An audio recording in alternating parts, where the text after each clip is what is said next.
All right, we're here. Oh my god, OBS. Another OBS fun day. And my camera's not working. Hold on. There we go. My tech issues today said, guess what? We will magnify it tenfold. How we all doing? I hope you guys are having a better setup and everything than I am. Oh my goodness. Good lord. Hold on. Let me...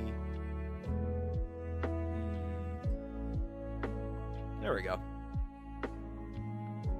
There. That's better. How's everyone? We're back with One Piece. Hey, Blue. Oh, the chat's not showing up on... OBS, goddamn you. If you weren't so easy to use. Hey, Blue. My homie just crashed out on One Piece, by the way. He did, who? Wait, who crashed out? Is this a crash-worthy chapter? Is this chapter going to be a crash-worthy chapter? For real? I mean, to be fair, I guess... If what I've been saying, and what other people have been saying, is true, this should be the last chapter of God Valley. Most likely. Most likely. Josuke, go away. Where's my Luffy? There's Luffy. OBS, again. You weren't so easy to use, I would stop using you. Anywho. Well, yeah, so this is a crash... He's a YouTuber? Okay. Alright. I mean, despite me being late as fuck, but thankfully the chapter came out today, I haven't heard anything. I haven't heard high or low of, like, you know, oh, actually, you know, this chapter today is, like, goddamn terrible or amazing. I have not. I have not, which is honestly great. Fantastic. Saves me the trouble of trying to keep myself spoiler-free. Why is the chat not showing?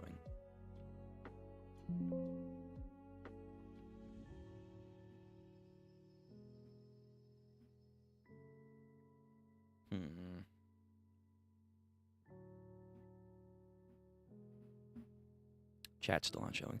All right, whatever. Fuck it. We got tech issues today. I hope it doesn't crash the stream. It is what it is. Anyway, we're back with 1,165 of One Piece. I'm hoping for some good chapter content today. We should be getting Roger, Rox, and Garp fighting. That should be the main goal of today, and pretty much nothing else from what I can tell. I mean, maybe we're going to get some, like... Maybe we'll get some, like, little character stuff here and there, like, from the Marines' point of view. I don't know if the God Knights are going to do anything else, but they should be maybe doing something. Maybe. Yeah, I don't know. outside of Garp, Roger, and Rox, which is what everyone, including myself, wants, this chapter probably is going to be the end of God Valley. So Rox getting defeated somehow, some way. And then whatever happens to God Valley by Emu, if it's really gone or not, we need to see if that's going to get explained. And then we're going to probably end, because we're on a break, we're going to end on a cliffhanger. So that probably means next week we will, or the following time that we're here, is going to be away from the cliffhanger and be like, oh yeah, so new stuff. Probably going to be Harold. It's probably going to be Harold. So what I'm going to guess is at the end of the chapter, Rox is defeated, but it's in like a very Oda fashion where it's like, oh, Rox and his perilous journey have come to an end. Till next time. It's like, wait, I want to see Oda, please. So that's what I'm imagining. I could be wrong. Probably might be a little wrong, but we'll see. Anyway.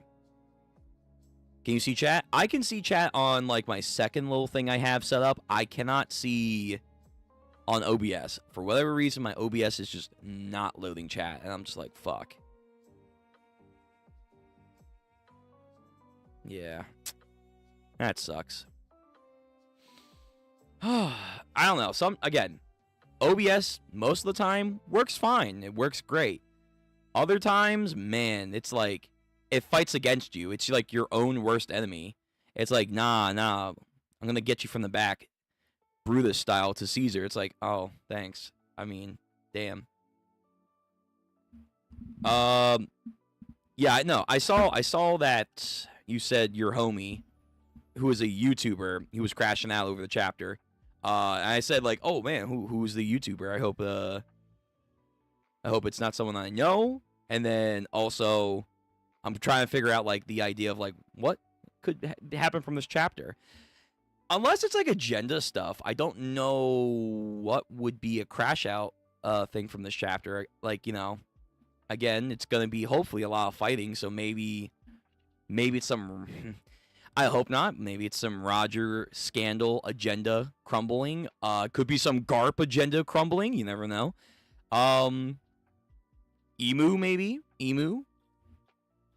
Yeah, I don't really know. Like, I'm very hyped for this chapter because, again, the expectation of this should be the pivotal moment of learning some more insights into maybe some Emu power, but at the same time, ending Rox's story and then finding out how Garp became the true hero, you know, by fighting with Roger here. And then, of course, in my opinion, we have to give Roger a little bit of glaze just so the community can feel like, oh wait, no, this guy is gonna become Pirate King for a reason.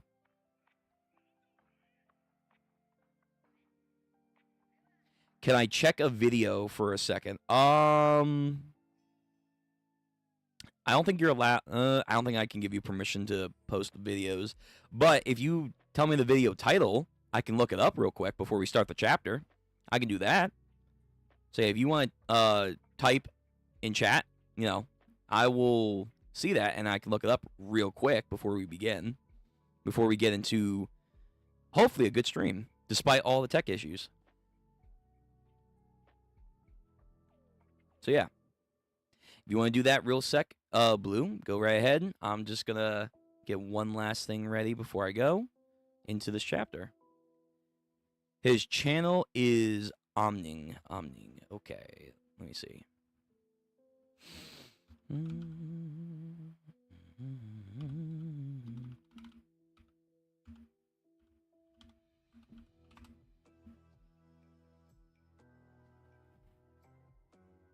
I'm seeing One Piece, so it's probably good. It's probably really good. Okay, well, I see a title called Crash Out, so I'm going to say that's probably it. He's on YouTube. Oh, it's 30 minutes, though. It's 30 minutes, so... And if it's about this chapter, I'm not going to watch it right now, because I don't want to get spoiled, so I'll save it later. After the chapter reaction, I will see what his opinion is. Go to his lives and go to the latest and skip some. I will. Not right now because I don't want to get spoiled. I want to read the chapter first. Then I'll watch the video. Just to keep myself spoiler free. just to keep it spoiler free. But I promise, after we're done, no spoilers, I think. Nah, I'll wait. I promise I'll get to it right after. I promise. Pinky promise. All right. It's time. We need to get going into this chapter. We've been delayed by tech for far too long. It's time. So, everyone, you know the drill. I would post the chapter link into the chat, but my OBS is not working with chat right now. I have no idea why. It's on TCB Scans. That's where we read. For VOD Gang. Hey, VOD Gang. How you doing? Hopefully good. The chapter link will be in the description down below. You can use that link to read as I'm doing this. And, yeah, I hope everything's going to be good for this chapter. Again, please follow the rules, as always, for these read-throughs. No spoilers. Understand that if I'm not seeing chat immediately, it's not because I'm not trying to read your chats. It's just I'm probably locking into whatever I'm trying to read. And, of course, be respectful as I am doing this. And for everyone else in chat, or also VOD Gang, being respectful in the comment section, we want to have a good time here. All right. Abbreviated version over. It's time. Hey, Big Mom. How you doing? I hope you get back up soon, because you got a fucking whoop ass from Roxy, the other chapter, man. But to be fair, you were doing Conqueror's Haki. You were doing Conqueror's Haki, finally. So that was cool to see. I also crashed out. We'll see, man. Like, if people are crashing out over this chapter, that could either mean it's a fucking insane chapter or it's a really bad chapter. There's, like, no in between. So, we'll see. We'll see what people are saying. All right, let's get started. So, chapter 1165, Echo. What is this, Koichi? Cover request by Machi and Takahashi. Those names sound familiar. Beppo peacefully sleeping using Zeus as a pillow. And then Law uses Beppo as a pillow. Sure. And then all of them are on that one sheep mink guy. And they're using him as a pillow. Lovely. Lovely. Yo, where is Law? Where is Law? I think Egghead Island... Egghead is Saturn and Elbaf is Jupiter. Maybe. That'll be interesting. I would like to see the other elders be more implemented in the story. Not just Saturn, then he calls the rest of them, and that's like about it. Like, no, like, hypothetically speaking, if we ever got a Rouge flashback, wherever the fuck he is, I don't know. I wanted him in the Zark. He's nowhere to be found. But let's say when we get back to the main story, a Rouge somehow shows up out of nowhere. Just be like All Might, like, yes, have no fear, Luffy, for I am here. Like, for whatever reason. For whatever reason, he finally shows up.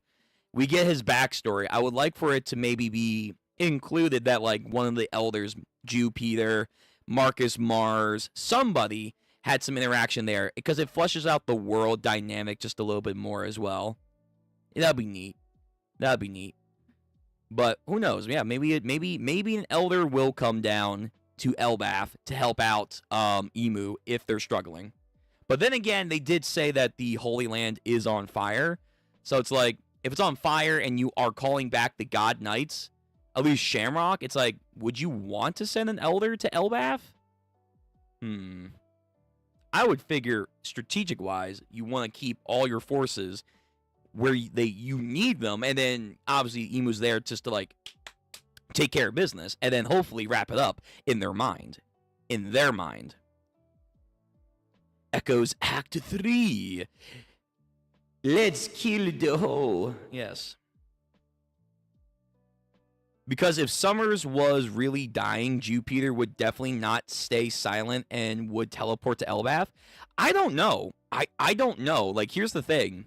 We say that, but I feel like the elders and the God Knights, Celestial Dragons, they're cold enough to be like, if one of our soldiers die, he was just weak. He was weak. It just might be that way, but I see what you mean. I see what you mean. Okay. Let's go. First page. We have Rox crying. Please. Rox versus Roger and Garp. Come on. Come on, Oda. Come on, Oda. Don't fucking skimp. I need to see some good shit. You hear that too, right? Yeah. Please kill me. So this was something important that I may have, like, overlooked last time. So I was figuring out that Garp maybe has the voice of all things. But for what people that were also reading chapter were probably playing out is more likely is that Rox has the voice of all things, and then he has what Luffy has, where he can, like, project his thoughts to other people. That makes more sense to me than Garp having the voice of all things, because I feel like if Garp had the voice, we would have had some hints by now that he has it, but there hasn't been, like, anything. There hasn't been anything. So that actually makes more sense to me that Rox has it. He has what Luffy has, and he's able to actually project what he's thinking. So even though Imu controls his body, he doesn't control his mind on some Vegeta shit. You may have controlled my mind and my body, but there's one thing that a Saiyan always keeps: his pride. It's like Rox still has his strength of will, his pride, that Imu cannot fully corrupt. So that's kind of neat. Kind of like Kuma in the Buccaneer trade a little bit. But yeah, so we see Rox pleading to Roger and Garp, please. You hear that too? Yeah. Please kill me. So we see his sword blackened. I don't know if that's Haki or Imu shit. His words, the way he's acting, and the way that he looks on his face. Roger and Rox going in for, I think, like a sword clash with the Haki all lit up. Roger maybe hesitating, not too sure. But it looks like there's going to be a good clash coming. Nope, a clash, no hesitation. They have their swords clang. Meanwhile, Garp going in for a nice Hailmaker. Loads up maybe a Galaxy Impact. Ooh, what the fuck? That's a nice little punch right there. But no Galaxy Impact so far. That does remind me, though, when Luffy tried to learn Rio back in Wano Country. Back in Wano Country when he was learning with Hyogoro and he was fighting that one smile user, and like he punched him so hard square in the face that it like rippled the entire face. However, though that was a nice punch, it wasn't nice enough because Rox stands his ground. He digs his feet into the ground and takes the punch. Roger trying to muscle through, but then I think Rox with just like one fucking hand flexes more Haki, then swings the sword, and I think grabs his arm too to follow through, and then like there's like a blast wave of Haki and energy that just sends them flying. Garp gets hit and gets sent into a rock, same with Roger. And then again, Haki energy pulsing throughout the entire island. Woo, damn. Though it was not a perfect clash, it was not a perfect clash at all. Rox still split the sky. I was wondering, we haven't really seen that at all in this point.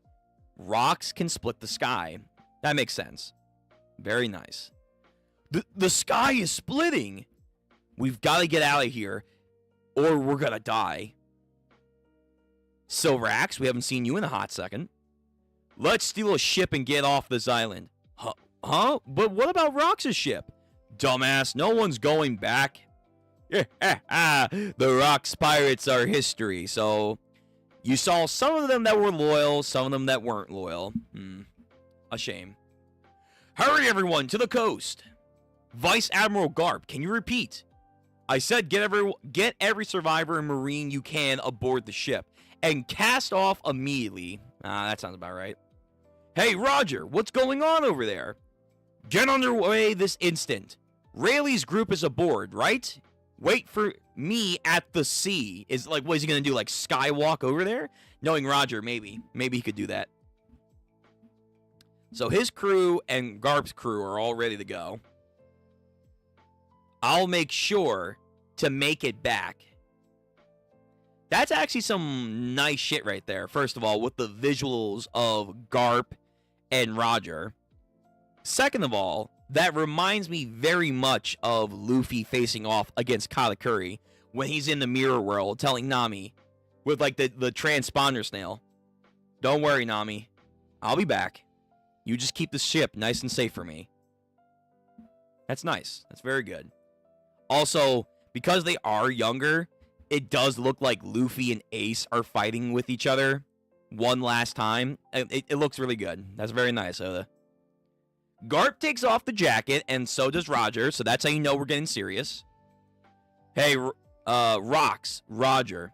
I came to this island to catch the pair of you, but look at how things have now panned out.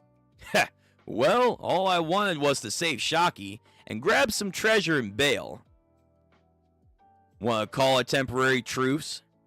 Meanwhile, Rocks is getting angry.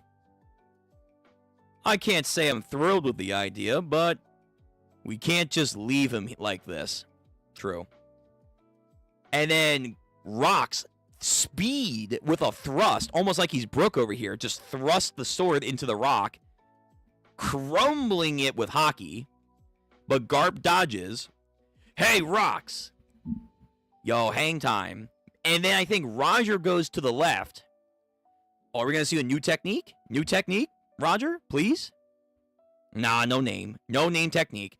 He does some, like, inverted swing, and then, like, it, like, kind of does, like, an impact to Rocks, and then flungs him into the rock. That sounds so weird to say in a sentence. And then Garp actually goes for one of his legs. This form, this curse, can't we just undo it somehow? He suplexes him and chucks him away. Then Roger again coming down with a mighty fucking swing and says, wake up. And oh, damn. That's the entire fucking forest area by that one part of the God Valley Mountain. Damn. So even now, Roger's putting out some major Haki. Come on. Hurry up, Roger. It won't stop fighting till he's sure... oh, I'm sorry. Hold on. Hurry up. Roger won't stop fighting till he's sure that we've escaped. It's a strange Haki, this is. Hey, Gloriosa, where you been? Yo, actually, wait a minute. Hold on. What the fuck? That's actually a major question. Wait, Gloriosa, you were, like, putting off some massive energy coming on this island. Where the fuck have you been? You and Stussy, like, we saw Stussy, like, one time. Where the fuck did you go? You and that one fishman from the Rocks Pirates, where the fuck did you go? You two, this fishman, Silver Axe, Shiki we kind of saw all over the place, but he didn't really do anything. Gunbuster, where the fuck? Okay, anime is gonna have to definitely, like, do some justice. Also, Bogard, where the fuck's Bogard? Yo, so many motherfuckers were saying, oh, Bogard again. Here he comes, the legendary Bogard. Still hasn't done anything. He still hasn't done anything. Even in a flashback, can't do anything. Fucking trash. Worthless. Nice ship. You don't mind if I tag along, right?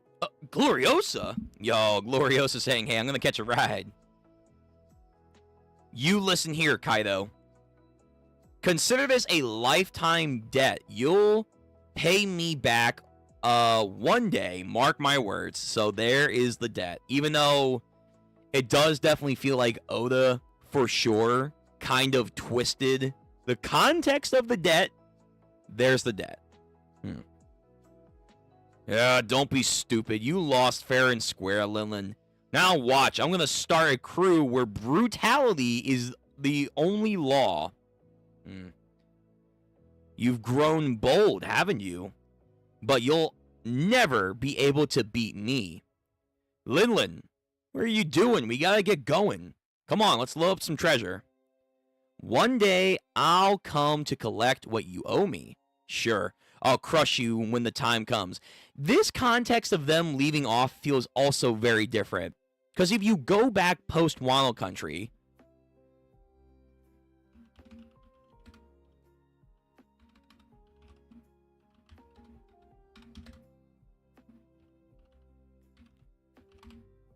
Like, if you go past post Wano, or like post the raid, there was like in like Kaido's quote unquote flashback, like Big Mom's on Beehive. If I can find the fucking panel, she's on the island and she says, "Where is Kaido?" What chapter was Kaido's flashback? I do definitely think Oda definitely changed Kaido's backstory implement of the God Valley incident, which is sad because it's like we wanted more, not necessarily like revisions. Yeah, hold on. Where is Kaido's backstory? Let me see. Here we go. Let's see. Yeah. The Rocks Pirates are no more. What kind of joke is this with all those monsters they've got? Apparently, it was a sailor named Garp who did it. Yo, okay, we're going to need context of that. Nah, they just couldn't stand each other. No teamwork in that group. Where'd you go, Kaido, you big brat? Yeah, she's like, where the fuck did you go? And in the anime,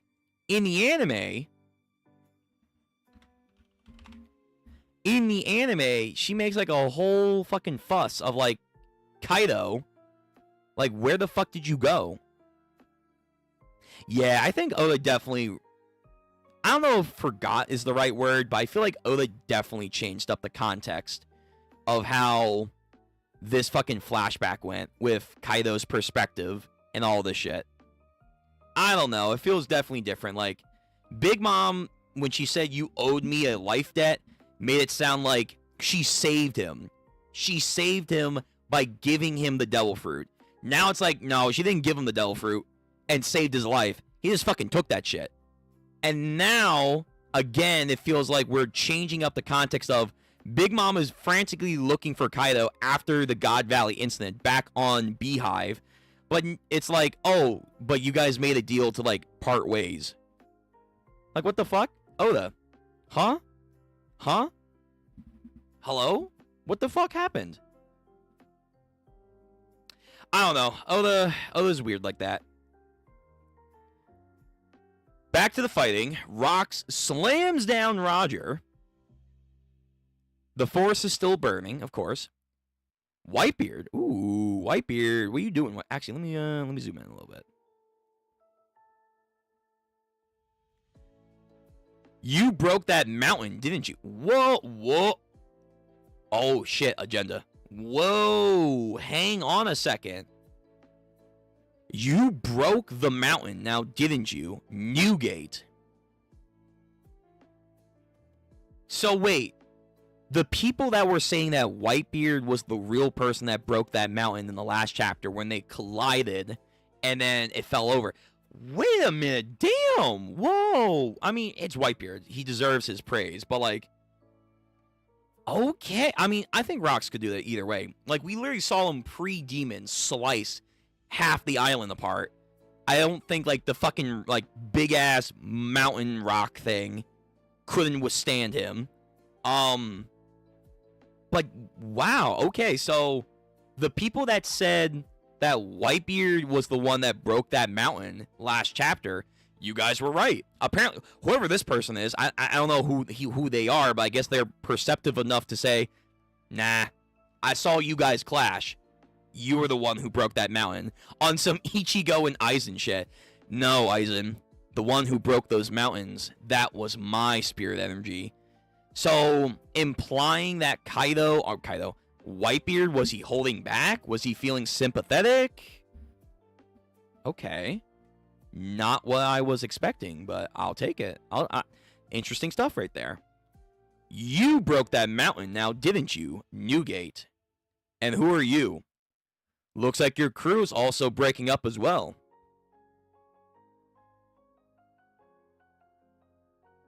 Oh my fucking god. Again, people were actually fucking right about this. So when we saw a couple chapters ago, there was a dude that was like kicking, I think, Silver Axe's ass. Like, literally kicking his ass. People were like, hey, that kind of looks like Marco. Let me go back. I forget what chapter it was. Here? It was some chapter where we just saw just like this random pirate that was like going ham against the Rocks pirate. Yeah! Oh, wow, I got it. Chapter 162. I think it's like page 5. Some motherfucker was kicking Silver Axe's ass. And yeah, people were like, hey, wait a minute. That looks like fucking Marco. But that wouldn't make sense because he should be like, what, 6 years old? A kid? There's no way, one, that he would look like that.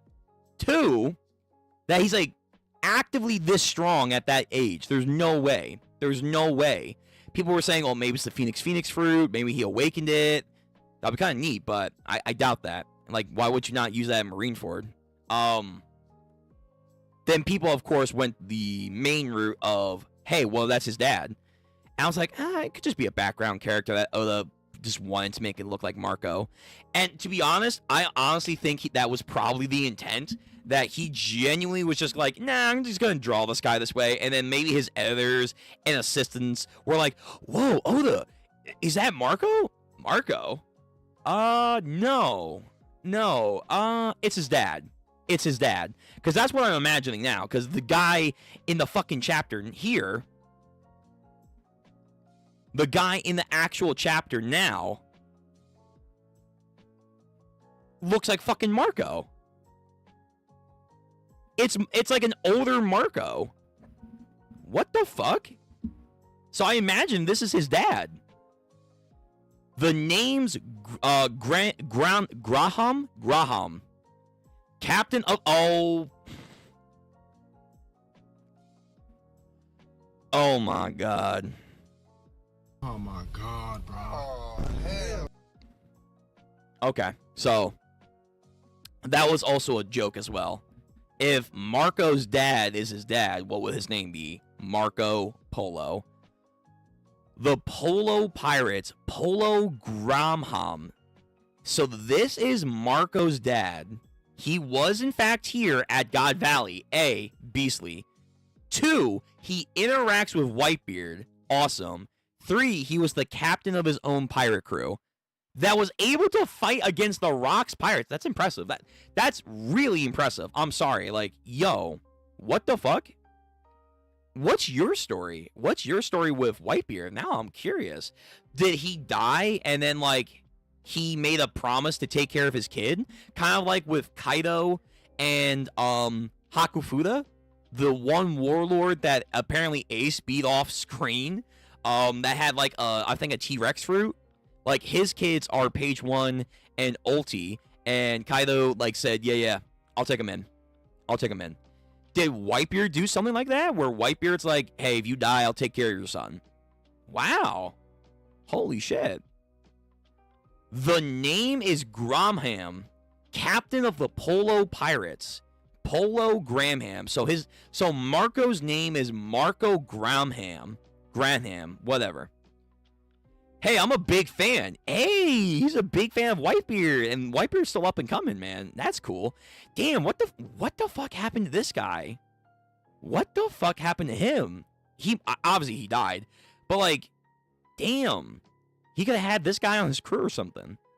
Hey, I'm a big fan of yours. You need a ship, right? Let's join forces. Buzz off. Don't get in my way, okay? Damn, so this is how Marco, in a way, joins the Whitebeard Pirates, because his dad. Hey, where's Newgate? Again, where the fuck have you been, Stussy? I mean, treasure hunting, clearly. Where have you been? You haven't done anything. Same thing, well, Gazan, we kind of been seeing him do shit, but Gunbuster, I think that's Gunbuster. Gunbuster, where the fuck have you been? You have your own manga like Ryoma, and you haven't done anything.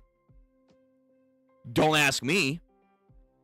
Calm down, Dragon. What do you think you're doing? Yo, pissed. He's pissed. He's pissed that he's weak, as always. But is he gonna get his Devil Fruit? Is that theory correct? Me? What are you talking about? Do you condone all of this? Dragon, please. Damn, he's holding a gun to a superior officer. Yo, court-martial. This man's getting a court-martial. Easy. Dragon, calm down. Bring those survivors aboard and save them immediately. Which is crazy, because Garp on the other side of the island is saying to his boys, hey, fuck me, go get those people on board. And they're probably like, sir, yes, sir, Garp. Meanwhile, Dragon's trying to do the same thing. Get those people on board. This guy, who the fuck do you think you're talking to? I outrank you 10 ranks. Yo, you need the fucking rank, man. You need sway. If you don't have sway in the Marines, yo, they don't give a fuck. Bring those survivors on board immediately. We are saving them. And if anyone's got a problem with that, I'm gonna execute them. All right, so Dragon crashed out. He crashed out, but understandable. So we have an old lady, a kid, some dude with a hat, a nice woman over here, and a bunch of other people. So yeah, Dragon.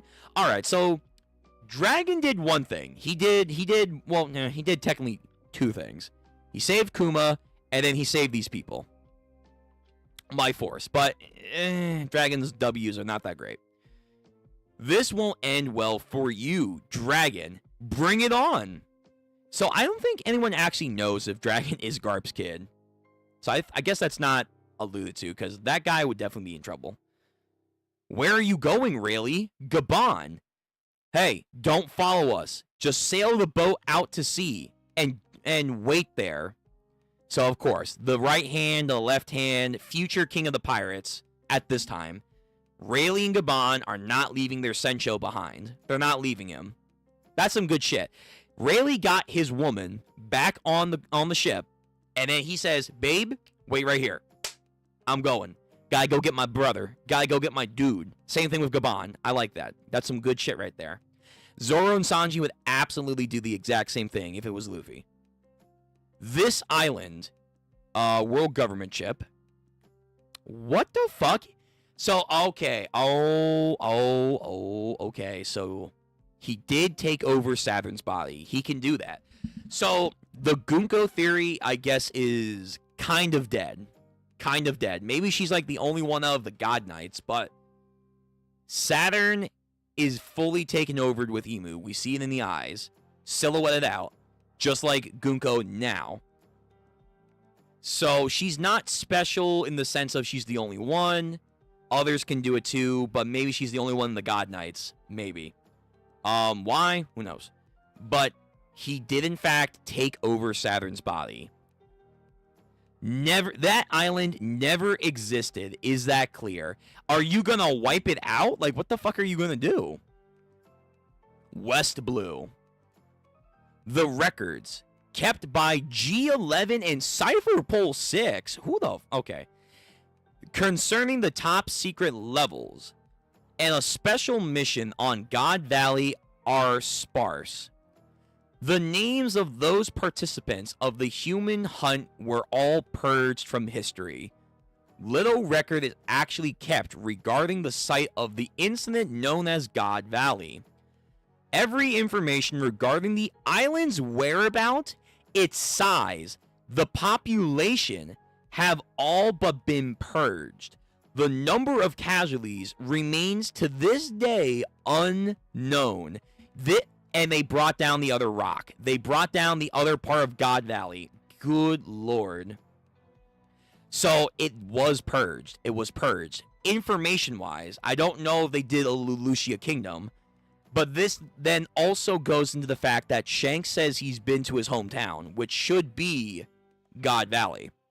It should be God Valley because after this, he's on board with the Roger Pirates. So, unless he's referring to Reverie, not the Reverie, the Holy Land, I doubt it. I doubt it. When he talks to Whitebeard, he's referring to God Valley.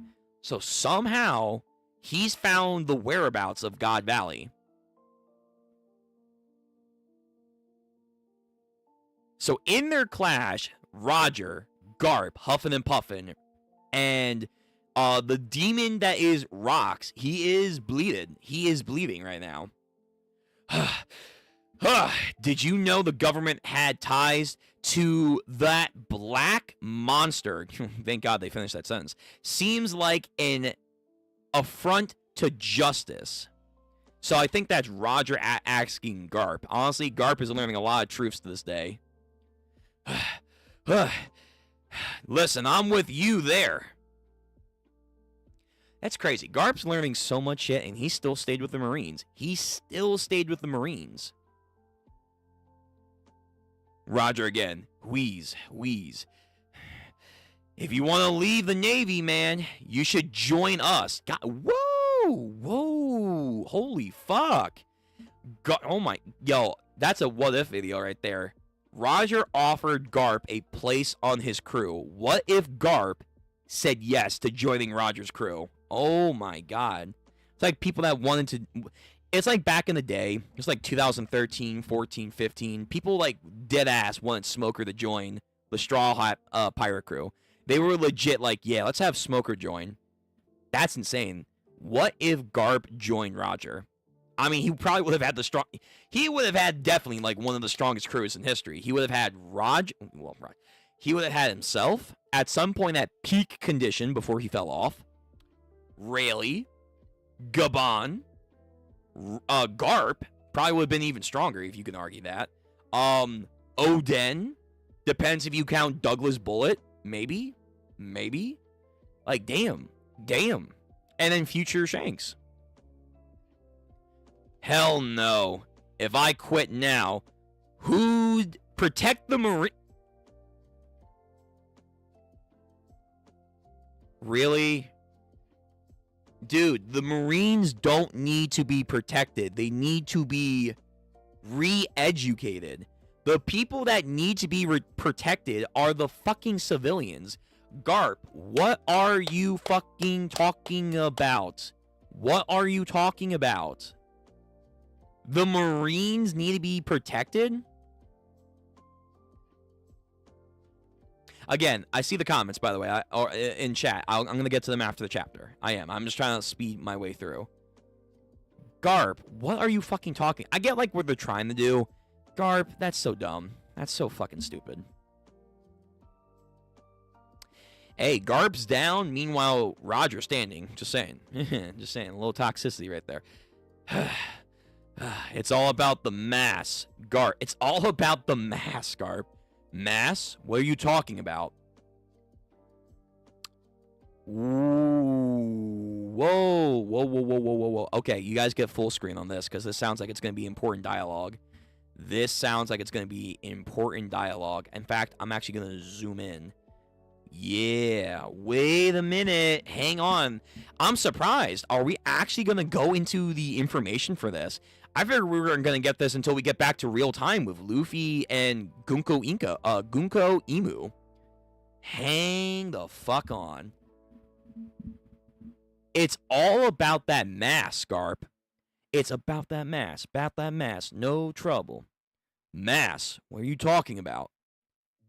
Armament Haki can normally counter Devil Fruit abilities. Correct, but also conquers Haki to a degree, from what we've seen. And I'm using Conqueror's Haki coding to boot. Okay. Yo, wait, what the fuck? Hang on, wait a minute. Is Oda actually going to do some, like, legit Haki explanation like he's Togashi? Oh, fuck, please. Please. Yo, if this becomes a Hunter x Hunter chapter for, like, at least 5 seconds, I'm good. Yes, Oda, please. Make this a Hunter x Hunter chapter for like 5 minutes. I'm good. Please. I would love that. Armament Haki can normally counter Devil Fruit abilities. I'm using Conqueror's Haki coding to boot, so there's no way my attacks aren't doing anything. Huff. It's cause he's also using Conqueror's Haki to guard himself. Damn, this is the most sophisticated explanation of Haki Oda has ever fucking done. What the fuck? Hey, yo, where has this been, Oda? This is what I need. Where was this with Rio? Where was this when we were learning Conqueror's Haki coding? Where was this when we were learning Future Sight? What the fuck? I'm liking this. Oda, keep pace. Keep going. It's cause he's using Conqueror's Haki to guard himself. It's not a surprise that we canceled out each other. Exactly. If we don't overcome that, the damage is not going to go through. Okay. Well, we'll lose sooner or later if we keep trading blows like this. We simply can't match a monster in a battle of attrition. True, he's got that healing factor on point. So next time that we are using Conqueror's Haki, we should channel all of our mass into that. What the fuck are you talking about, mass? Like, what does he mean by that? I'm going to need the official translation. Like, put some fucking oomph into it? Like, is that what you mean? I mean, have you not been doing that? Like, have you not been doing that this entire time, everyone? Hello? What do you mean by mass? What do you mean? Be specific, Roger. Be specific. So next time we use Conqueror's Haki, we should channel our mass into it. Yeah, don't worry about how crippling the aftermath will be. So basically, go all out in one attack. Go all out in one attack, I'm guessing is what he means. No holding back. If we do that, we probably won't survive this. If we do that, we probably won't survive it. So implying that, I guess, somehow you have to unleash your maximum output in one quick burst, maybe. Might be part of the key. Alright. Oda, keep doing this. Keep doing. Like, keep explaining. Make it a little bit more clearer, but keep explaining. That's actually really great. I like that. Either way, it will take all three of us out of commission. If we don't land this, it's all over. Hey, Rocks. I don't know if there's any words that will comfort you at this point. I don't even know what's happened to you. But I do know one thing.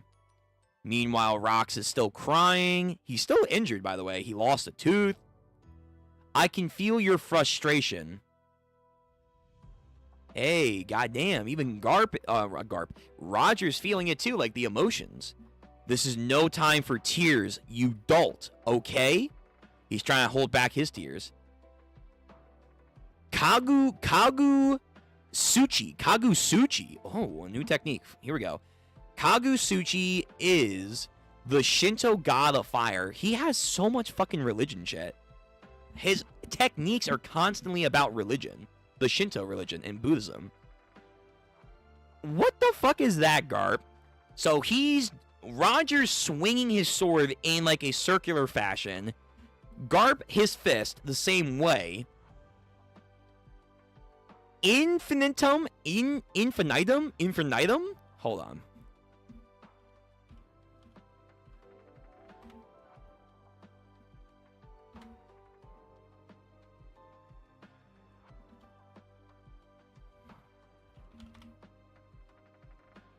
Hold on.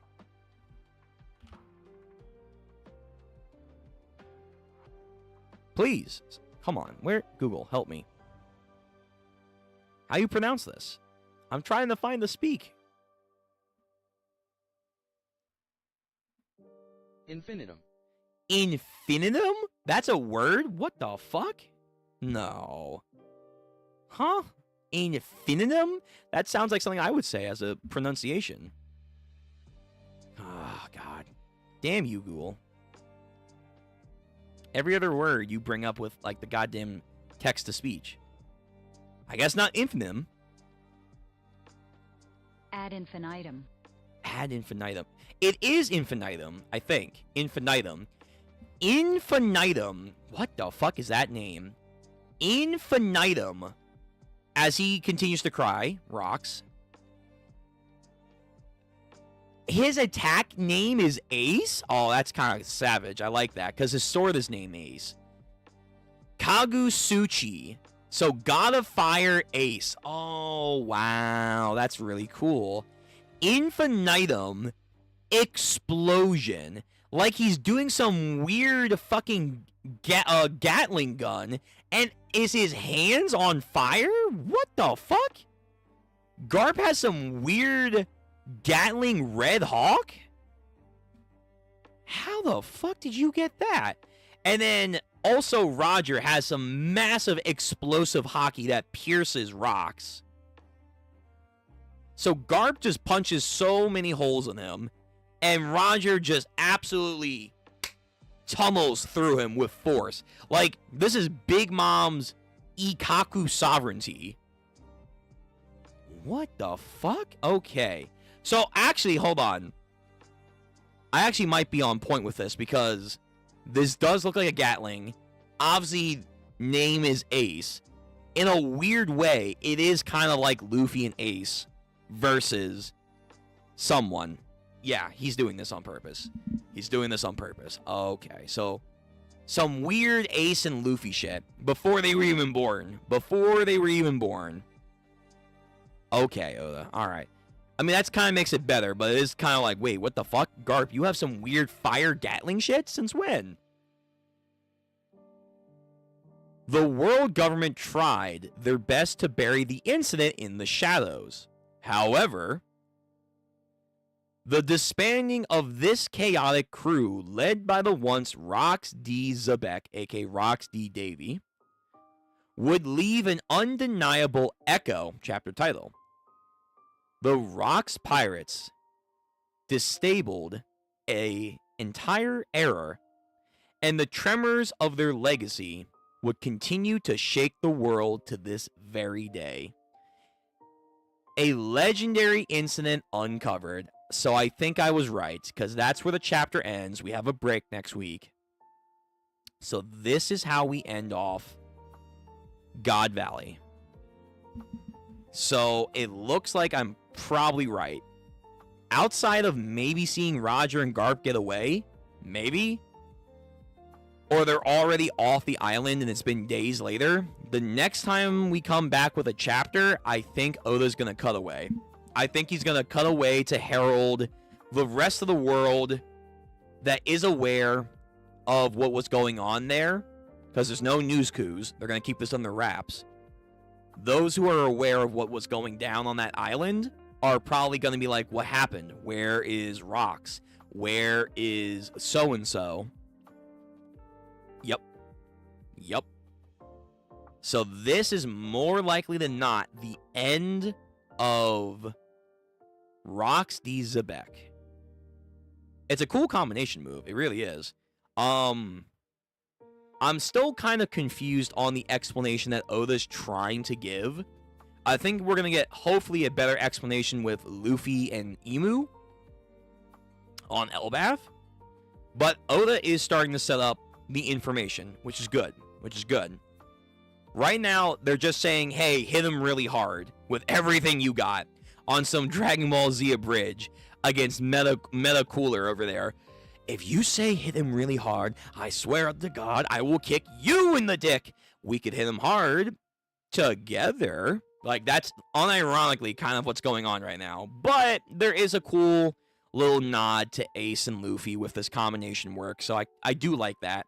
Also, another name technique by Roger. Roger being kind of a softie because he cares about Rox's dignity. That's really neat. That's cool.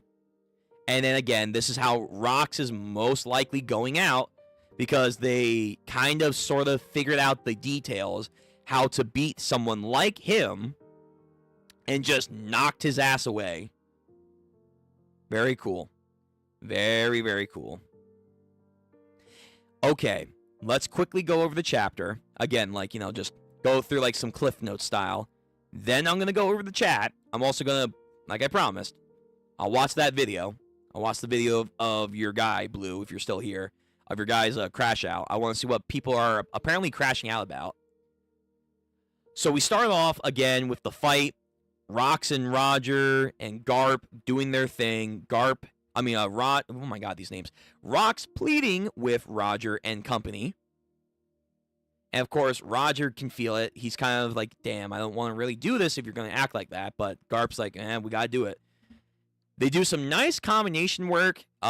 Big hockey explosion sends them flying back. We do have the sky split. That was really cool. We see the rest of the Rox pirates that are not very loyal to Rox himself. They're starting to flee, saying it's all over. We see both of Roger and Garp's crew kind of just be like, hey, you want us to wait for you? And they're like, nah, to go out. We'll be back. They start to get serious, form their truce. Again, some nice paneling. Like, I'm not going to lie, there's actually some pretty clean fight paneling from Oda in post-time skip. This is pretty good. The anime is going to add a lot more sauce, a lot more detail. And then, again, we see more of the Roger Pirates getting their crew together. Gloriosa's getting a ride. Oda, again, retconning, I feel like, the Big Mom Kaido dynamic, but it is what it is at this point. Honestly, low-key, one of the craziest parts of the chapter, we actually get some fucking information about Marco's backstory and meet his dad, who is a fan of Whitebeard, and thus that's how Marco, I assume, would later then join the crew. Because his dad probably dies, and he says to him, hey, Whitebeard, can you take care of my son? And then he does. He does. He becomes, by de facto, his first mate, even though, of course, Oden. But, yeah. Stussy, Gloriosa, you guys did nothing. Gunbuster. Also, wait a minute. I just realized, wait, there's a fucking ghost here. Wait, whoa, why the... That just fucking passed right over me. Who the fuck are you? What the fuck? There's a ghost? There's a ghost. Danny Phantom. I'm going ghost. That reminds me of Perona's power. Is this guy the previous user of the I'm sorry, what the fuck is it called? The Horo no Mi? I thought that was Gunbuster. I mean, maybe it is Gunbuster. Does Gunbuster have the previous power of Perona? Gunbuster. What was his name? Fuck. It was Buster something. No. Fuck. Rocks. Pirates. What's his name? What's his fucking name? He has his own fucking story like Ryoma. Uh-oh. Oh, no. It's not loading. Please.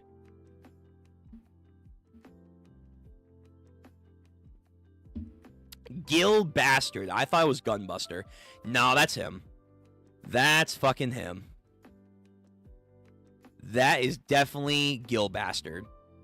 That's Gil Bastard. Why the fuck is there a ghost, though? I didn't read his spin-off series. Maybe I should. Did he have, like, a ghost with him? I don't think so, right? Most likely not. Okay, weird. But there's a ghost there as well. I didn't notice that. But yeah, again, they leave, leaving Rocks behind. Dragon says he's had enough of this shit. Justice. Rayleigh and Gabon gonna go save their dude. Emu taking over Saturn. Again, also kind of a low-key kind of thing. Like, okay, so that is confirmed. It's not just Gunko. The fighting continues. Again, like we said, the actual information of, hey, so this island, all of this shit is getting taken out. This entire island from this event is getting taken out. Not like Lelouchia Kingdom, but it's being held under wraps. But nonetheless, Shanks found a way, until proven otherwise, to get to this island. Even though the whereabout, the size, the population, and the casualties of this day are being hidden by, like, G11, Cypher Pole 6 of all places, and of course, you know, the Holy Land itself, Emu. They try to keep it under wraps, and for the most part they did, because Sengoku has to explain shit to them. We do have Garp asking, or Roger asking Garp, hey, did you know what the fuck that monster was? He says, no idea, but still stays with the Marines. He still stays with the Marines. Crazy. Then we finally get, like, a good snippet of, like, what the fuck's going on with the power to beat these guys. Roger comes up with the hypothesis. It's all about mass, Garp. The mass. What are you talking about? Arm Haki can normally counter fruit powers, as we've seen several times in the story. Mainly, the first instances that was, like, really brought up was, like, Virgo against Law, when Doflamingo said, Law, foo, don't you remember? Virgo can beat your Devil Fruit technique. There's no way you can stop him. And then, like, we see, like, his arm and hockey, so it was like, yeah, right here. Right here. Let me actually get the good translation. Let me get the good translation. It was like, it was some shit like, basically, he knows your techniques, but also at the same time, he was arm and hockeyed up. Do you remember what happened in the past? What happened? Do you remember what happened in the past? Yeah, yo, this is fucking some terrible translation. Manga Panda was fucking terrible. But yeah, his hockey can protect him even from your cuts. In the anime, I believe that Law, when he fought against Doflamingo, he used arm and hockey. He blocked against some of his techniques. We've seen, obviously, like, on Wano Country, Big Mom and Kaido are just emitting hockey to the point that Law says he cannot use his room on them. So you can do that at some point. Law later on. A lot of Law stuff. Law, like, undoes Doc Q's ability to turn into a woman by flexing his hockey. We see that. I'm gonna guess now that's probably more arm and hockey than anything else. So it's not very clear. It's not very clear on what hockey ultimately does all the negation. From what at least Roger's saying, it sounds like it's arm and hockey. And then if you want Conqueror's hockey to boost it, then that's like the main way to like really stop a lot of Devil Fruit abilities from working. I guess. I'm guessing. Yeah. The Devil Fruit power right here. The Devil Fruit powers can be countered if you have use of a great deal of hockey. Whatever that means. Arm and hockey can normally counter Devil Fruit powers. I'm using Conqueror's hockey to coat Conqueror's hockey coating. By the way, again, that might not be the official translation right there, but I like that they're using that. Conqueror's hockey coating to boot. So there's no way my attacks aren't doing anything. It's because he's also using Conqueror's hockey to guard himself. It's not a surprise that we have been canceling out each other. Again, very detailed stuff about clashes with hockey that Oda, I feel like, has just never gone into. Never. Like when the Conqueror's hockey users, arm and hockey users go into clashes, we've never got the implication that you are canceling out each other. Now we get this, yes we are. Yeah, we are.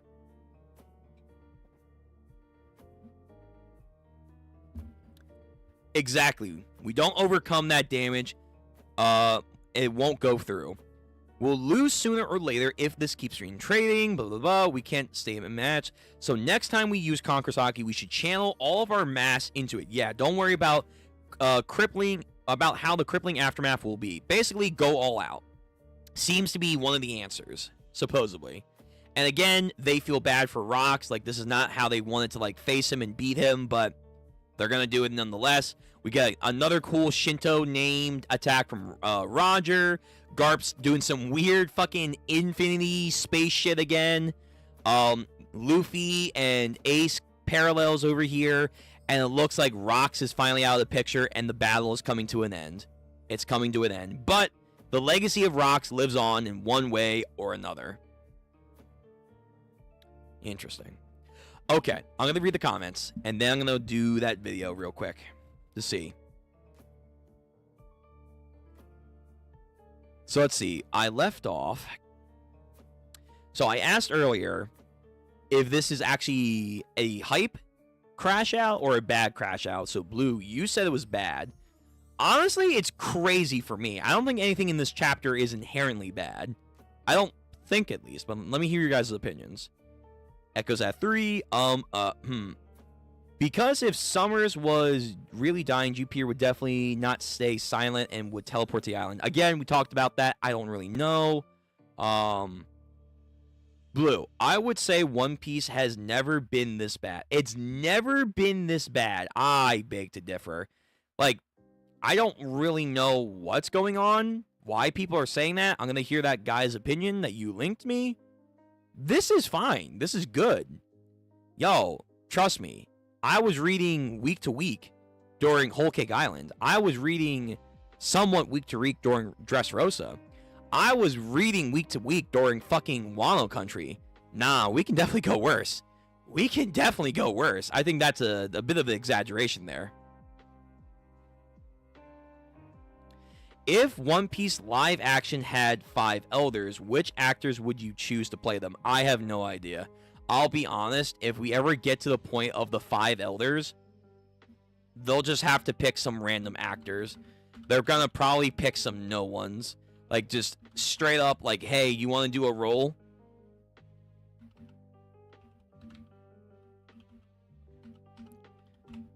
Like, at the end of the day, like, there are some ideas that they're based on historical characters, so whoever they could get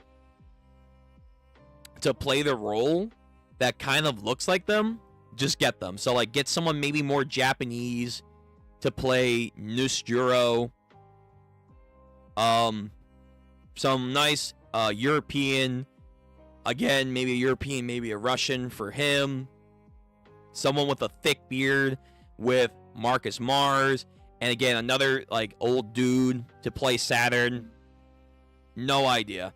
Like, I don't really keep up with celebrities that much either. So, it's kind of hard to say.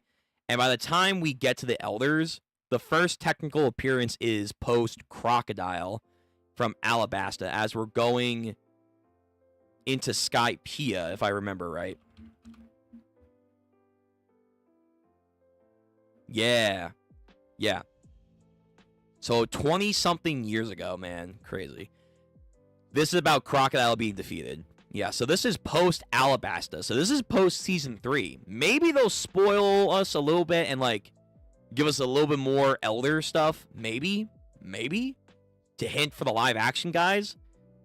But I kind of doubt that they'll actually do that. But it'll be neat to see. They've already given us Hockey. They've already given us Garp and fucking East Blue. So, yeah, maybe. Bartolomeo, I know, is also coming. So, yeah. I would pick Clint Eastwood to play Marcus Mars.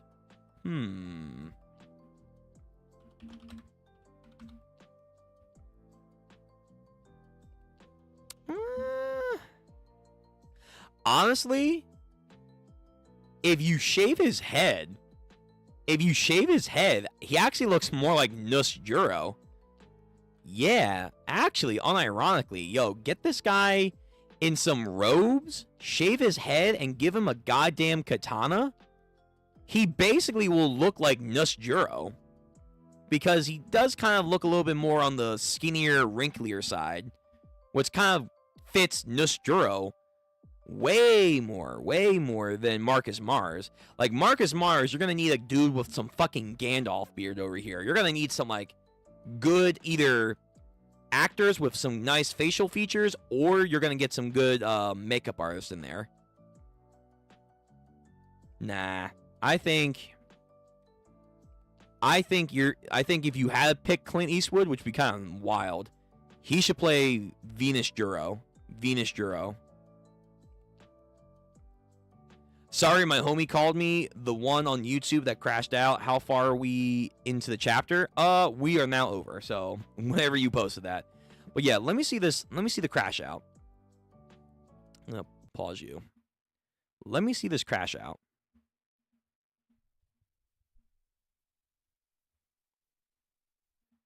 On the channel. I just want to talk about I want to talk about One Piece. I might tap into some spoilers, like manga spoilers, if I'm being real. But I'm mostly just gonna be talking. I'm gonna be talking less about the story and more so about the freaking just my gripes with where the direction of the story. Yo, I've had to record this a million times, and I feel like I mess up every time. So this is just me gonna be going unfiltered. Yo, I do not like where we are going with this story.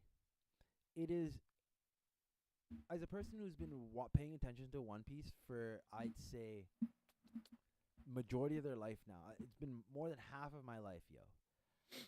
It's such a weird feeling that I'm getting as of recent. And when I say as of recent, I mean like the last 3 arcs. Like we're talking Wano Mm-hmm. was like the beginning of the end for me. It was Wano, then Egghead, then now this arc. Mm-hmm. Where I'm like, this arc has so much potential. Elbaf has the most amount of potential in all of One Piece. In all of One Piece, it has had it's everybody since the beginning, since Elbaf was literally hinted at. Mm-hmm. We have been getting people hyping up this arc. I have yet to actually enjoy Elbaf. The Really? reason being is because we're stuck in a flashback that I couldn't give less of a shit about. Rox is cool. Rox is a cool character. I don't care about him. I don't care about the character at all, man. He's so irrelevant to the actual story. When I hate that. Oh, I know from like a power scaling standpoint, all the people that are gonna be like paying attention to this, like they're loving it. All the power scalers that like, oh, this guy's not in your top 10, this guy's not in your top 5. They're loving this shit because it's mindless, just fighting, and it's just agenda stuff, which is cool. I get it. That's absolutely if that's how you enjoy One Piece, that's great. But that's not how One Piece was designed. That's not how One Piece was created. And now it just seems like he's like Oda and his group and editors and Shueisha are trying to appeal to these agenda piece because it's driving up the algorithm, it's driving up the numbers, it's bringing up these reactors, it's bringing up all these channels, it's doing up numbers for them. So why change it? Why not encourage and enable it? Rather than give us a good story, why not just give us the characters and let them fight and do bullshit? One Piece was never a fighting story, yo. Oda's literally said that so many times. Yes and no. I don't care about these battles. I want the Straw Hats to have good exposition. I haven't had freaking like a good Sanji moment in ages. I haven't had a good Chopper moment in ages. I agree with the Nami Chopper moment one. In ages. I can't even. Usopp is my favorite character. This was supposed to be his arc. Nothing. I'm getting nothing. I'm getting So far, kiss yeah. from this shit. And it's extremely discouraging. And I know people can just be like, hey, it's too early. It's too early. It's too early for all this. You could, maybe if you wait a little bit longer. Dog, I have been waiting. Once again, it has been 2 full arcs. 2 full arcs of just the Straw Hats just being completely sidelined. Luffy, sure, he gets the light all the time because Luffy's Luffy. The rest of the Straw Hats don't do anything. But I actually agree with that. What Oda I does do. love doing I do. is giving me a bunch of bullshit characters that are already either dead or old or are irrelevant. I don't care about these flashbacks.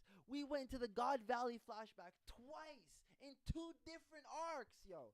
Sure. 2 of the same flashback, 2 different arcs? Sure. Are you serious? That shit is lame and it's terrible. I hate, and here's the thing. There's going to be glazers up the wazoo. There's all these new viewers that don't know any better. They're going to be like, "Oh, this is peak. This is the coolest thing ever." And the people, the grifters on YouTube that have if they were to criticize One Piece, they would lose their channel. They have to just be like, "Yeah, this I is will great. say that is also I very like it. fair. This is awesome. Oh, Like- this is great. I loved it." Like, if you do criticize One Piece, whether it's right criticism or wrong criticism, yeah, there is a high likelihood that you will definitely receive a lot of feedback of the negative variety for doing that, because there is a massive protect One Piece, protect Oda vibe that's been going on for a while now. I want to say, like, it's really been around since like Whole Cake Island, getting into Wano Country, where like all of a sudden, like if you try like to say One Piece is bad in any way, shape, or form, yo, you're gonna get fucking met with an army outside your door. So I definitely agree with that. But so far, from what I'm hearing, is that his main point of views are, I think, twofold. One, he's tired that I guess that we are using flashback characters and flashback stuff that he personally is not seeing have any relevance to the main story and main plot exposition. And then two, that the Straw Hat characters themselves aren't driving the plot forward, not necessarily with fights, but mainly for their actual relevance and actual utility of their characters. And for that, I would say he's kind of right in some regards, where, one, for the Straw Hats, I do agree. A lot of the Straw Hats definitely feel like they have lost a lot of purpose in post time skip, in particularly. You have like Chopper. Let's start with him. Chopper, outside maybe doing some healing stuff here and there, definitely feels like he's just, as a lot of people would say, he's a merch master. He's just here to sell figures. He's just here to be kawaii, and that's pretty much it. Go, oh, and like freak out with the other the weakling trio, which is Usopp and Nami, which they themselves also have not had like a moment of shining when it comes to like their characters and their overall like, hey, like, you know, we're trying to be like low-key thinkers and strategists to try and like have some problem solving. Robin kind of feels irrelevant until like, you know, there's some ancient history stuff going on. Brooke is kind of there for the vibes and makes some funny jokes, which is neat and all, but hasn't really done anything until like Big Mom and like Whole Cake Island. That was kind of cool. Then like I think he like kind of hobbles around with Robin at like, you know, Wano Country during like the Fire Festival. And now obviously because Brooke is getting some stuff with Gunko, hopefully soon, that's gonna be neat and all. Frankie, he had potential on Egghead Island. That didn't really go anywhere. Very much like Zoro with Wano Country. And again, going back to Usopp, it does feel like Usopp's kind of like main role for like this arc and kind of like his progression as a brave character to see. It feels like it's tumbled to the wayside, very much so. But at least for him, the arc's not over yet, so I cannot definitively agree / stand that, yeah, he's doomed as a character. But it does feel like, from at least the first half, let's say, of Elbaf, it does kind of feel like Usopp's character has not been as pivotal as it should have been so far. If anything, it's either Luffy, by proxy Zoro, because they've been hanging out together, and Brooke of the main group, and that's pretty much it. Kind of Robin too, because of Saul. Yeah. However, now getting into understanding that, I will definitely say again, you know, Usopp, he can grow. He still has chances. Zoro, Sanji, and Luffy, I understand, like, you know, he and many other people aren't like big avid people on the fight agenda, but this, at the end of the day, is a story about pirates trying to climb to the top of their perspective field, which is to get to the One Piece. Well, how do you do that? At the end of the day, where we are now in the New World, you have to overcome powerful opponents, the Marines, but mainly the other pirates, which at the top of their field, we have the Four Emperors. So I understand that it's not a fighting manga per se, but like with any other shonen, at some point or another, the fighting aspect does take a very strong hold over the narrative to push the plot forward for a lot of these characters. It's just going back to what I think he's trying to say, and I kind of agree, the actual Straw Hats themselves should be having a little bit more of a forefront of their own unique touch to the story as the fighting's going on, and not just be relying on the fights or like very corny gags that we've been using for over 20 years, almost 30 years now. And then I guess this goes back to him feeling that with the flashbacks, we're using way too many of those / quote irrelevant characters that don't really play a role into the main storyline. Again, I kind of get where he's going with that, but to be fair, Rox does play a role because Rox is the father of Blackbeard. You know, Blackbeard and Luffy are kind of bound by this fate to like maybe interact with each other and like, you know, fight each other. One, because of Roger and Rox themselves, but also their D-Clan members, also Davy and Nika potentially. So there is some stuff there. Rox also built a crew of former or like later would be emperors. So like he does have some relevance there. He is kind of like, making the government still fear his name and his legacy to this day. We even have in this chapter. When it comes to Kuma, he's a legacy character, so like we kind of need to show like what he's been about. He's been a mystery for so long. Like we were dying to know what Kuma was all about, so I think his backstory still matters and it touched the heart. We by proxy also learned about Bonnie, even though I feel like up until that point we also just didn't give a crap about Bonnie. To the most people would probably say that. And then let's say the Odin flashback. Again, we've been hyping up Odin for a long time since like Zoe, you can argue, maybe even Punk Hazard if you really want to stretch it. So we kind of needed to know their story on like how did Wano Country, go to the way that it was, and how does Odin know about Roger because he was told to be on Roger's crew and wrote the Poneglyph stuff. Like we needed to know that stuff. So though I understand maybe it's like taking way too much time away from the Straw Hats, which is already as small as it is when it comes to like them just like genuinely moving the plot forward by themselves. I do think these flashbacks for the most part are needed. They're not perfect, not all of them for sure, and that some of their characters sometimes do feel like they're being forced into the narrative when like they maybe aren't supposed to be, something I guess like that. I do feel like though what Oda's been trying to deliver with these flashbacks for the most part, outside of maybe some stuff in the Oden and Kaido flashback, if you want to say that, have been good, have been really solid. And again, though a lot of the Straw Hats are only really shining per se in fights, that's at the end of the day their goal, to reach the end of their voyage, and to do that they have to fight people. It is what it is. Like I know people want to say like, well, Oda said this was a comedy first and foremost, and that's why he's making Gear 5 the way that he is, and he's even said like, oh, I want to make this a more funnier story. Yeah, that's true. That's very true. Since day one, he has said that.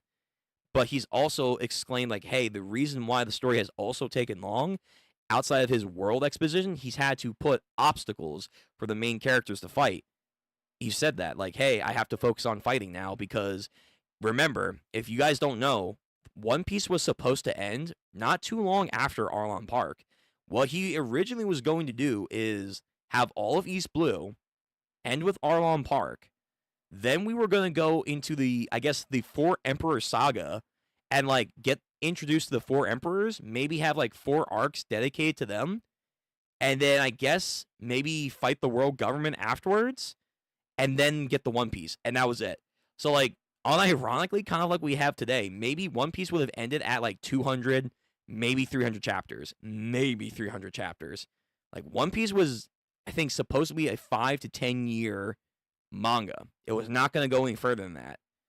Oda obviously wanted to extend the story, and that means expanding the world building, but also one of the things he said, the warlords. He needed to add the warlords in to not only expand the characters and the dichotomy of what was going on in his story, but also he wanted the Straw Hats to face more perilous pirates for them to fight and grow stronger with. So Oda, though he does care about comedy, maybe even more now as he's trying to end up the story, trying to go back to a, quote, status quo, it's still a fighting series. It's still a shonen battle series. You have to have the main characters fight. It is what it is. I'm not saying you have to enjoy that aspect of it. I'm not saying that is the most important aspect of it, but it's still a cornerstone aspect that you have to enjoy. Like, at the end of the day, I know a lot of people want to ship in a lot of series, especially shonen series, but I would argue that's not a crucial aspect, especially in One Piece. Oda's made it very apparent that, like, hey, shipping is not something I do in my story. Like, he has cute moments with characters for sure, but that's something that's not vital for his story. Let's say, like, some other series, you could argue it's more important. If Oda were to say, like, hey, the world building is one of his most important parts of his story, that's also true. We've seen that. He's built so much of a story, hit a world, that people are like, damn, Oda, there's actually too much to understand with this. Versus other places, like with My Hero, we barely touch up on the world building outside of Japan, like, at all. Like, Vigilantes kind of does a little bit more, but outside that, and maybe, I guess, the movies, My hero Hirokoshi does not care about world building. He cares about Japan and Japan only. So it depends on the author's perspective on what they're going to definitely preference when they're writing. But they, at the end of the day, especially when they're in a company like Shueisha that does, the Shonen Jump manga, the boys manga, hey, what the boys manga have to primarily be about? It has to be about fighting and some other boyish aspects. So whether you agree with that or not, where you think that's the most enjoyable thing or not, it's still a cornerstone of the story. But I understand where he's trying to get from the brief snippet I've heard. Hold on.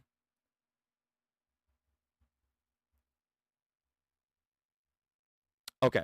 Let me hear a little bit more, and then I'm gonna end the stream, and then I'm gonna get into hopefully a post discussion with Cole and the rest of the group on his channel, so you can go check that out. But I want to hear a little bit more. Because if they were to say otherwise, they are losing subscribers, they're losing their freaking numbers, they're not getting the same viewership. Agree. It's a terrible machine. And now it's like for me, I'm witnessing this firsthand. I was reading and watching One Piece before YouTubers were even trying to become a thing. There was a small anime audience. There was a small anime viewership that were culminating on YouTube, but it's not to the same degree as it is now, obviously. Sure. Yeah. But me now, right, with my grown-up brain, that can be critical of a story, and can actually be like, hey, I don't like this. This is making me feel weird, and I am not enjoying this story. Mm-hmm. For a while, I thought I was just being gaslit. I talked to other people. Hey, oh, no, dude. Dude, you're not reading it correctly. Oh, dude, don't worry. He'll be covering that eventually. Oh, don't worry. Dude. I do hate when that is you a really argument trying people to try to get that use. out of the story. Yo? Oh, okay, here's the thing. One of the great things about the Oda's writing style is that he has been able to expand upon a world that is extremely vast, and he's able to portray the world to be working regardless, like functioning regardless, outside of the narrative that the main story is following. So like everybody is kind of doing their own thing and functioning by themselves in this world. It's a functioning world. It is lively. Yeah. Which is very good. Mm-hmm. But then, with all these attributes, with hundreds of characters that could be implemented into the story, that are powerful, that are intelligent, that are capable, all of these characters that he's implemented into the story, he chooses to not utilize at all. It's to a degree, I would. Decades of the same thing. Yeah. Of him introducing a new character, cool character, thrown to the side. Nobody gives a shit. Continue on. The same cycle forever and ever. But then the terrible part about it, right, is that he'll give an ideation, he'll give a little inkling of like, oh, this character maybe is going to be a part of this part of the story. This guy was he had a little bit of an influence on this person's decision. And it makes for a bunch of half-assed theories that people can just cook up on the internet, and then they'll be satiated. They'll be okay.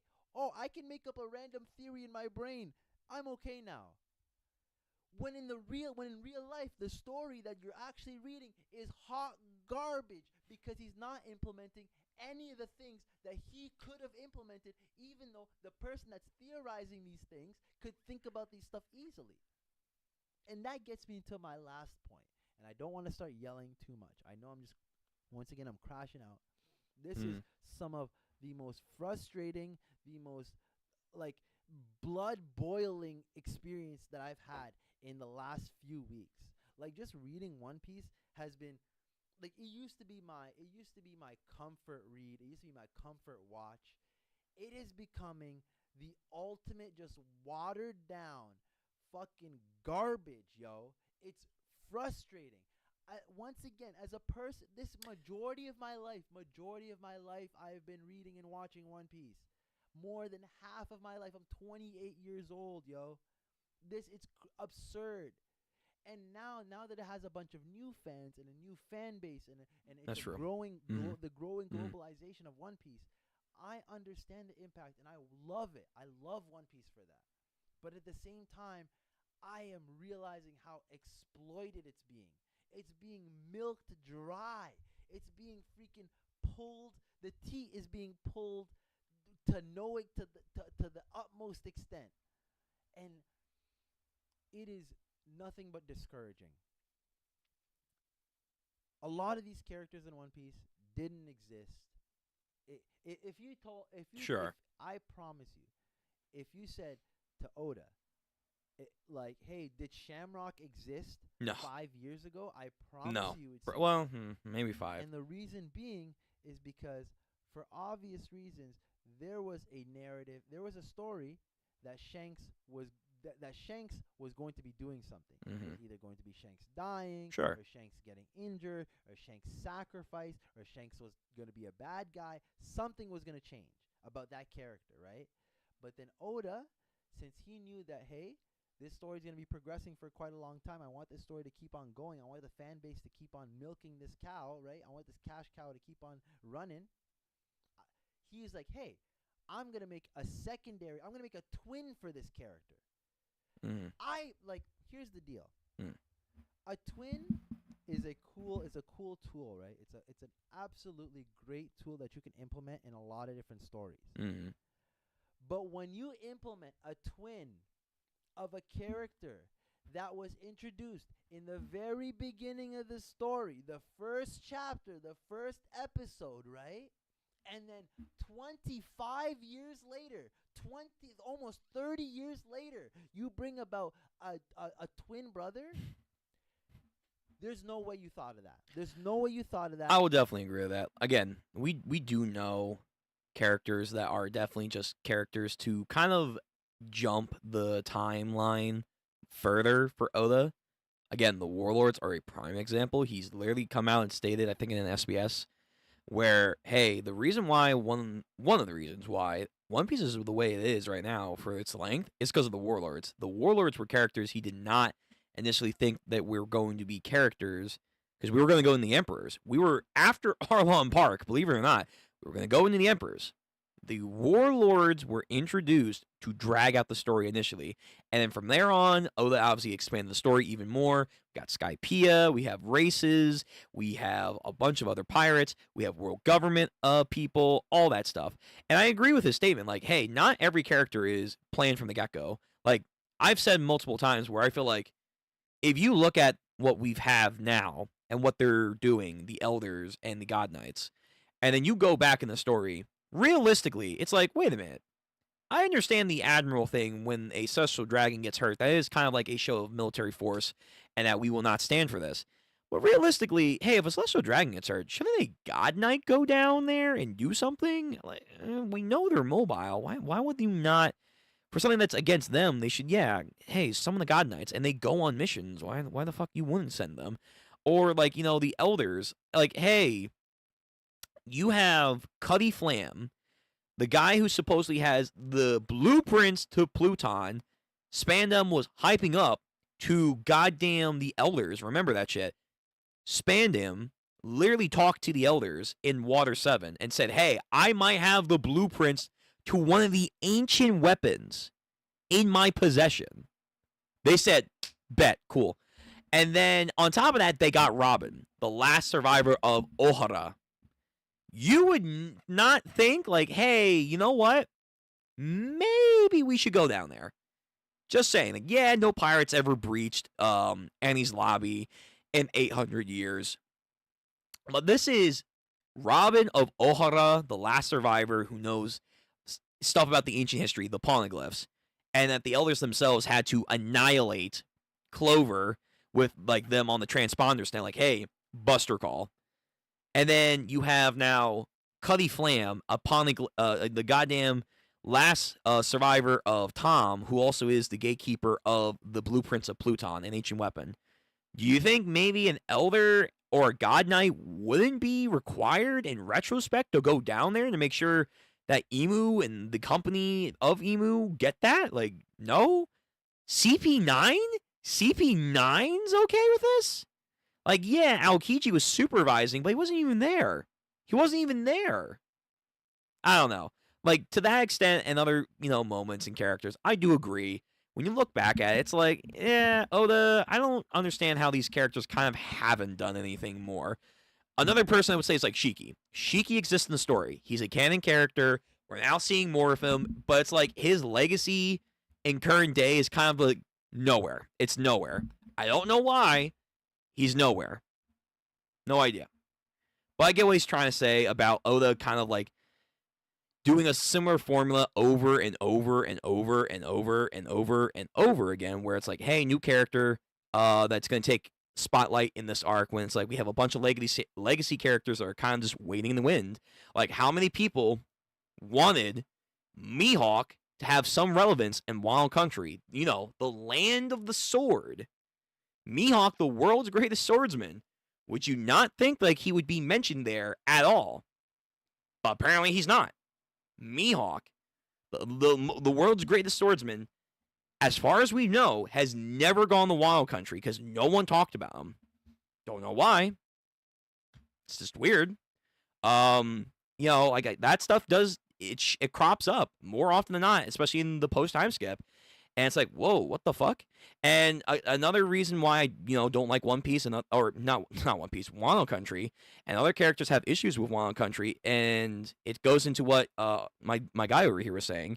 When Oda's making too many characters, it kind of can feel like we're losing a little bit of the momentum that made One Piece so special. Even though it is world building, yes, it's just kind of clogging the story. It's in Wano Country, we got so many new characters that were introduced that just felt so fucking relevant. It's like they're here, but it's like they're taking up time. But yeah, I agree. I'm gonna watch more of this later. Some of this stuff though, I understand, but I agree to disagree. But I understand where his points are coming from, though, for sure. Okay, I'm gonna end it there. I'm gonna save that video, the rest of it for later. But that's an interesting talking point. I would argue, though, most of us are enjoying Elbaf. I understand, especially before we got to the flashback and Emu, there were people that were saying Elbaf was been boring. I would think that's more of the new crowd, which he agrees. There is a much bigger new crowd now because of its influence. I think the new crowd, especially like those who are coming off the anime and trying to read the manga, they're just not used to the pacing style of the manga, A, and then B, this is kind of like getting back to old school, how Oda is trying to do One Piece from how he's been doing post-time skip. And I've been enjoying it. But I think also, again, people who are just used to the post-time skip way are not. And they didn't like that for that very reason. But now that we're in the flashback, the new issue is coming up of, hey, we're taking too much time away from Luffy. And also, maybe to what he was saying, why should we care about Rocks? Even though he's a cool character, he's fun, he's very strong, why should we care about Rocks? Again, I would argue, because he does have impact because of his crew, his legacy against Emu, by proxy, it has stuff to do with Shamrocks, it has stuff to do with Shanks, Dragon, it has stuff to do with the Davy clan, it has to do stuff about potentially with the Giants and Herald and their fruit. We're learning stuff about that through him. Though, arguably we should be still with the Herald flashback after this, so that should still also take importance. But like these kind of flashback characters do matter. But I understand if maybe people are just getting tired of how much they matter and not like focusing on the stuff in real time. I could get that. And then when you pair it with every new arc we go into, there's like at least a dozen handful of people that are not going to take the spotlight, where it's like you had a character waiting in the wing, though, you could have done. Like, one thing, I will support about Elbaf, we got Gabon. We have Gabon finally in One Piece, the main timeline now. That's because of Elbaf. He's here. We're implementing a legacy character in real time. Great. Fantastic.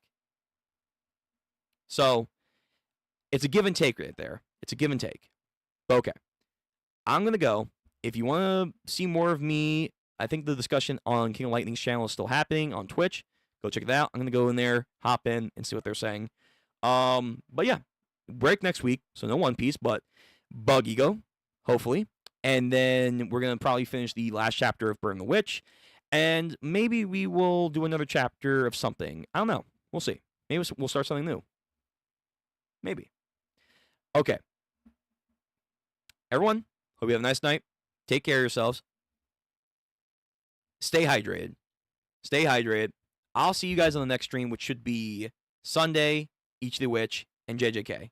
All right? Stay safe. Thank you again, guys, for coming out. Appreciate you guys that were here despite the technology issues. Thank you, thank you. I really do love that I get to be here and do this kind of content with you guys. Thank you. All right. Head out. Blue, Big Mom, everyone else, thank you. VOD Gang, thank you. Leave a comment, like the stream, subscribe if you haven't already done so. See you later.